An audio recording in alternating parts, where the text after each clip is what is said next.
Nous allons commencer par la question du glissement. Et à cet effet, nous commençons par importer la parcelle. Nous exécutons MDT parcelle importer GML. Nous choisissons celle-ci et on nous demandera toujours la hauteur du texte, par défaut 5. Nous la laissons en l'état, elle est à présent importée. Nous avons son nom, parcelle numéro 1, c'est mètres carrés. Nous exécutons MDT parcelle éditer ou lister et on nous dit celles qui sont actives dans le dessin.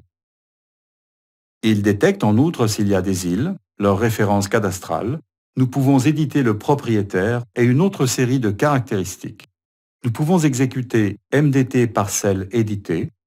Nous la sélectionnons et pouvons modifier la parcelle cadastrale, le propriétaire, la date, et nous pouvons même accéder, s'il y avait un bâtiment, aux limites. Pour le moment, nous n'avons pas de parcelle pour changer les limites ou leur sommet. Nous avons ici toutes les données de la géométrie de la parcelle sous forme de sommet, la distance entre eux, les internes ou externes et les coordonnées X et Y.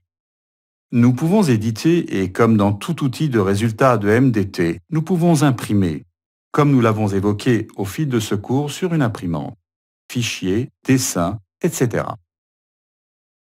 Nous acceptons. Et comme vous le voyez, une portion de terre a envahi cette parcelle qui n'appartient pas à la carrière. Il s'agit alors de calculer un retrait de cette limite actuelle, un retrait de sécurité. À cet effet, nous utilisons MDT ligne de rupture déplacée parallèle. Beaucoup d'entre vous peuvent penser que nous pouvons utiliser les commandes compenser ou équidistance d'AutoCAD et dire par exemple 30 mètres. Mais lors de la sélection de l'objet, l'équidistance ne sera pas exécutée car il s'agit d'une polyligne 3D. Ou nous utilisons l'outil MDT ligne de rupture déplacée parallèle dans lequel nous sélectionnons une polyligne et disons que nous ne voulons pas créer de points et répéter la cote par défaut. Nous acceptons, cliquons, désignons l'orientation de l'intérieur vers l'extérieur et une séparation de 30 mètres.